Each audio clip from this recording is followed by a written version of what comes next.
और जब कई सुनी थी पार्वती, अरे उत्तराखंड में लगाया सन, हाय बैठ गए कैलाश।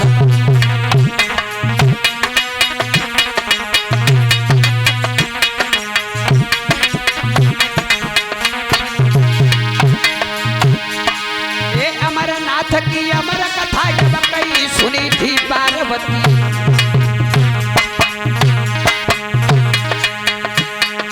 और उत्तराखंड में लगाया सन, हाय बैठ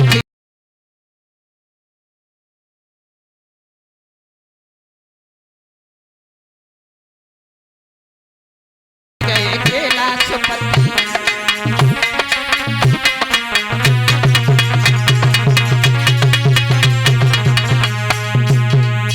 भगवान भोले बाबा उत्तराखंड में पहुंचे हैं। एक गुफा को अपनी त्रिनेत्र से जला दिया, आग लगा दी, निर्जन हो गया। पशु पक्षी भी नजर नहीं आ रहे थे, लेकिन भगवान की कृपा, एक खो में एक तोती का अंडा रह गया।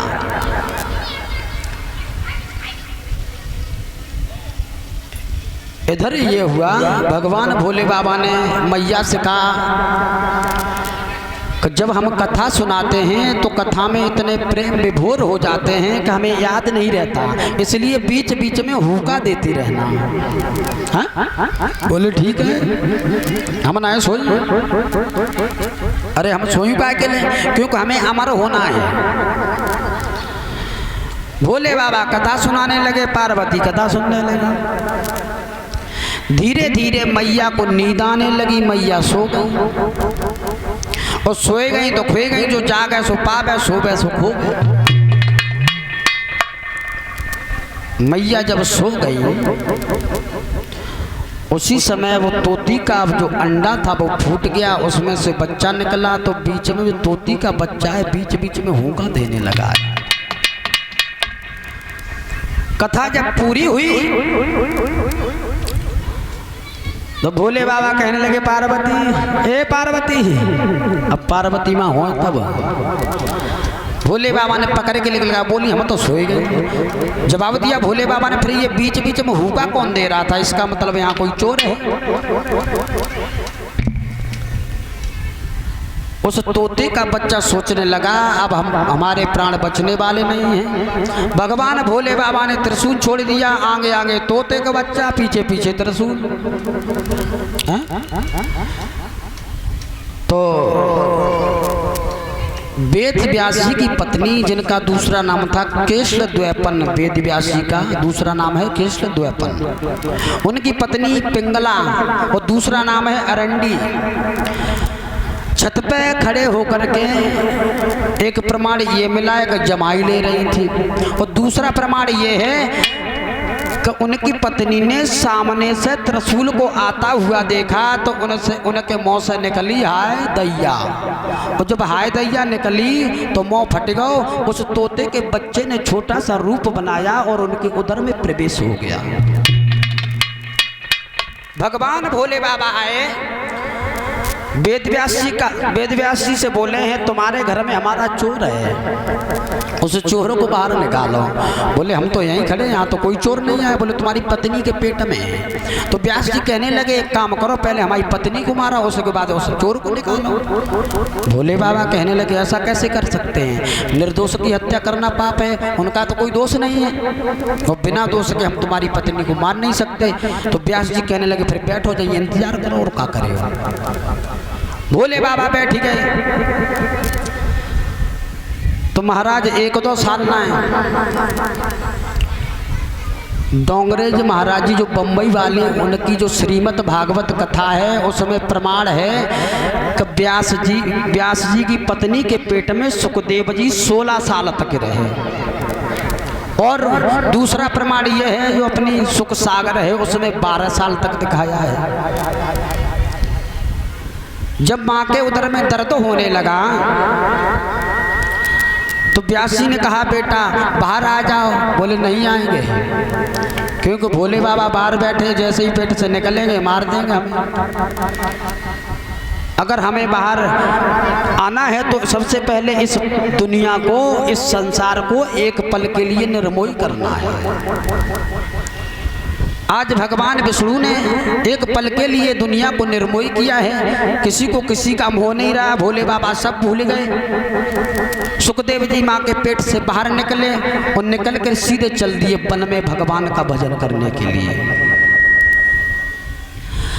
अब जो सुखदेव जी का नाड़ा था वो कड़ता हुआ जा रहा है भैया, लपेटता हुआ टूट टूट के गिर रहा है। तो सुखदेव जी उसे उठा उठा करके पेड़ों पर फेंकते जा रहे हैं। तो उसी नाड़े से अमरबेल उत्पन्न हुई है। जो पेड़ों पे जो अमरबेल है वो सुखदेव जी के नाड़े की है। वो आज भी अमर है। किसी पेड़ पे डाल दो, बिना जड़ के हरी भरी रहती, उस पेड़ को सुखा देती, सारी शक्ति अपने में खींच लेती है जी। अमरबेल वहीं से उत्पन्न भई है। पीछे पीछे व्यास जी चले जा रहे हैं। बेटा रुक जा, बोले हमें किसी का मोह नहीं है। कोई किसी का बेटा नहीं, कोई किसी का बाप नहीं। आज इस तरह से श्री सुखदेव जी का जन्म हुआ है। बोलिए सुखदेव भगवान की। उन्हीं श्री सुखदेव जी ने श्री हरिहर गंगा के किनारे महाराज परीक्षित को कथा सुनाई। जब श्री सुखदेव जी वहाँ पहुँचे थे तो बड़े बड़े ज्ञानी ध्यानी, यहाँ तक कि उनके पिता वेद व्यास जी जिन्होंने ये ग्रंथ लिखे हैं, वो भी उनके सम्मान में खड़े हो गए, क्योंकि सुखदेव जी के पास में वो योग्यता थी। और आजकल महाराज योग्यता की ही वैल्यू है।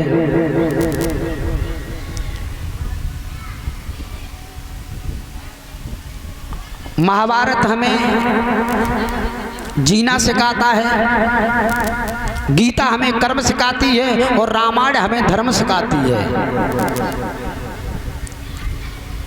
महाभारत में लिखा है महाराज,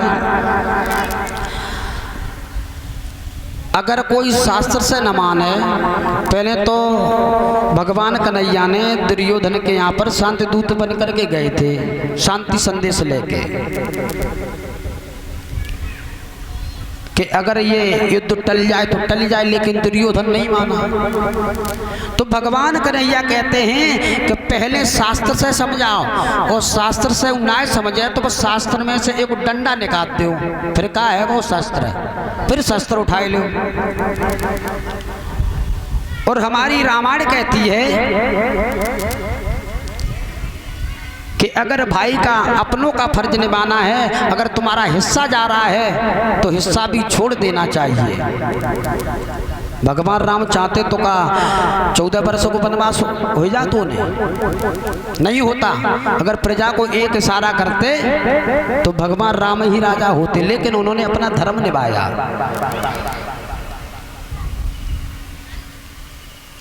लेकिन अभी भी वो है, लेकिन न मालूम शादी के बाद ऐसो का है जातो है। भाई भाई में इतना प्रेम होता है बचपन में, और जब तक शादी नहीं होती है, अगर छोटा भाई बड़े भाई का कोई हिस्सा खा लेता है या ज़्यादा ले लेता है तो बड़े भाई पर कोई फर्क नहीं पड़ता है। और शादी के बाद में अगर 1 इंच ज़्यादा चलोगो तो मूड़ा फोरी है जाती। क्यों हो जाती है? क्योंकि विचार अपनत्व की भावना हो जाती, ये हमारा है। भैया सब पड़ोसी है जाते, और सगे संबंधी कौन है जाते? सारे ससुरारिया, ये सगे हो जाते हैं, और जो सगे हैं वो पड़ोसी हो जाते हैं।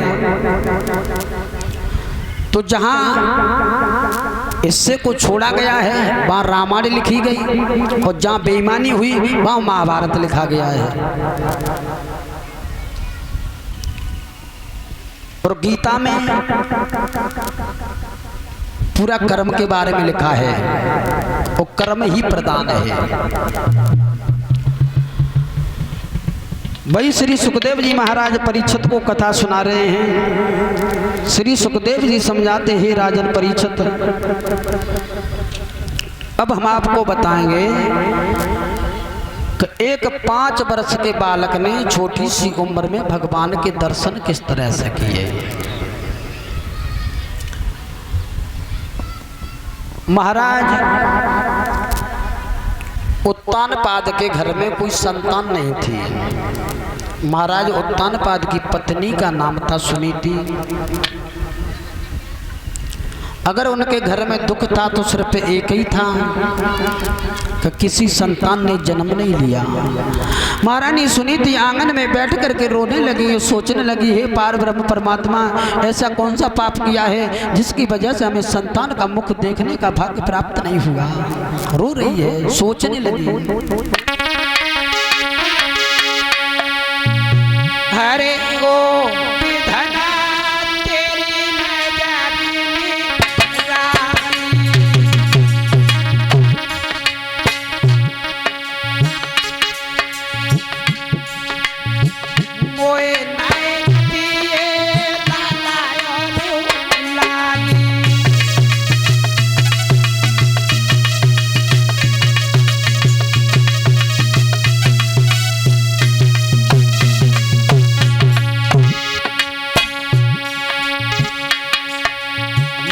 सुनीति रो रही है, हे पार ब्रह्म परमेश्वर,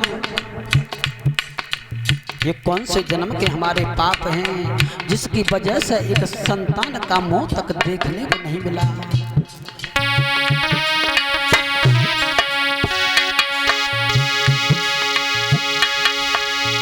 अरे रानी की गोद गई खाली, अरे खाली खाली,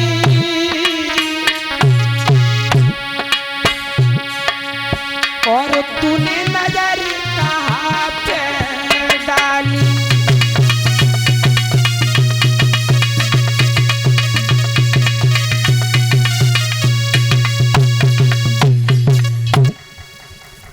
महारानी सुनीति आंगन में बैठ कर के रोने लगी है। मन में विचार आया,